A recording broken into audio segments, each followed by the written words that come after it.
வணக்கம் நண்பர்களே. கண்கள் மனிதனுக்கு மிக முக்கியமான அவயம். ஆனால் அந்த கண்கள் தான் மனிதனை வேண்டாத விஷயங்களில் இழுத்து அடிமையாக வைத்து பல்வேறு இன்னல்களுக்கு ஆளாக்குகிறது. என் கண் பார்க்கும் எதன் மீதோ அதிக கவனத்தை ஈர்க்கும் என்றால் அதனை என் வசப்படுத்த வேண்டும் என்கிற எண்ணம் மனதில் உருவாகுகிறது. என் வசப்படுத்துவதற்கான அனைத்து முயற்சிகளையும் எடுக்க தூண்டுகிறது. ஒருவேளை அது என் வசமாகி விட்டது என்றால் அதனை அனுபவித்து பார்க்க தூண்டுகிறது. அதன் பலனாக நன்மையோ தீமையோ எனக்கு நேரிடுகிறது. நன்மையானதை விட தீமையான விஷயங்களை மட்டுமே கண்கள் அதிகம் நேசிக்கின்றன. இந்த அனுபவம் எனக்கு மட்டுமல்ல, இந்த உலகத்தில் வாழ்கிற அனைத்து மக்களுக்கும் தொடர்ந்து வந்து கொண்டிருக்கிறது.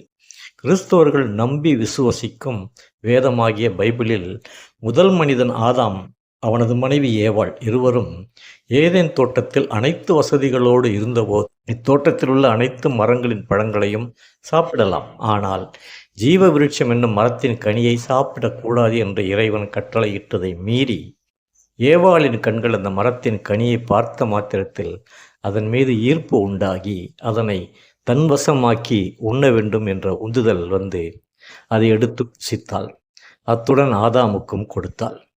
இறைவனின் கட்டளையை மீறி கண் இச்சித்ததை அனுபவித்ததால் ஆதாமும் ஏவாளும் பாவத்தில் விழுந்து இறைவனால் சாபம் பெற்றனர் என்று பைபிளில் சொல்லப்பட்டிருக்கிறது.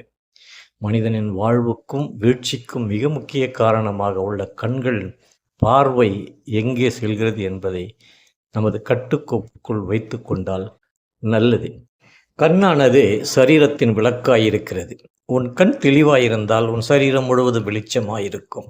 உன் கண் கெட்டதாயிருந்தால் உன் சரீரம் முழுவதும் இருளாயிருக்கும் என்று மத்தேயு 6:22-23 சொல்கிறது. நாம் எப்படி